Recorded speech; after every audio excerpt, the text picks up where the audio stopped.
Hallelujah, praise the lord. ఎలా ఉన్నారు? ప్రభు నామమున మీ అందరికీ వందనాలు. చూడండి, ఈరోజు మన దేవుడిచ్చే వాగ్దానం ఏంటిదో చూద్దాము. సామెతల గ్రంథము 3వ అధ్యాయము 10వ వచనం. Proverbs chapter 3 verse 10. Then he will fill your barns with grain and your vats will overflow with good wine.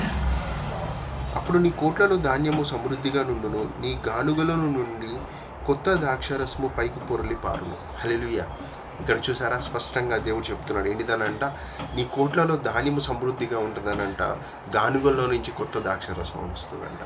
అంటే ఏదైతే నువ్వు అనుకుంటున్నావో, అవునా, నా జీవితము ఖాళీగా ఉంది, అవునా, నూతన పరచబడట్లేదు, నూతన కార్యాలు జరగట్లేదు, నూతన క్రియలు నా జీవితంలో లేవు, దేవుడు నన్ను నా వైపు చూస్తున్నాడా, పట్టించుకుంటున్నాడా, నిజంగా ఆయన కార్యాలు చేస్తాడా, నిజంగా నా జీవితము నూతనంగా మళ్ళీ మారుతుందా, అవునా, అందుకు ఇప్పుడు దేవుడు చెప్తున్నాడు. ఏంటిదో తెలుసా, నీ కోట్లలో ధాన్యము సమృద్ధిగా ఉంటుందంట, అవునా, ఏవైతే ఖాళీ ఉన్నాయో, ఏవైతే ఖాళీగా ఉన్నాయని అనుకుంటున్నావో సమృద్ధి గల జీవాన్ని దేవుడు ఇవ్వబోతున్నాడంట.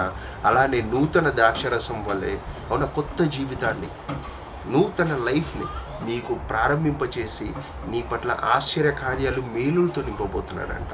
అవునా, అందుకోసమే ఆయన యందు విశ్వాసముగా ఉండు, నమ్మకంగా ఉండు, ఎక్కడ, అవునా, అపనమ్మకాన్ని తెచ్చుకోవద్దు.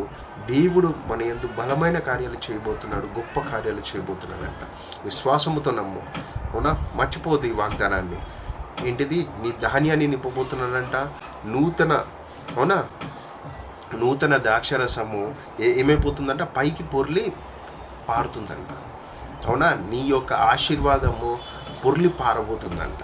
ఉత్సాహంగా ఉండు, ధైర్యంగా ఉండు, దేవుని యందు నమ్మకంగా ఉండు, విశ్వాసముతో దేవుని యొక్క గొప్ప కార్యాలను చూడు. ఆమేన్.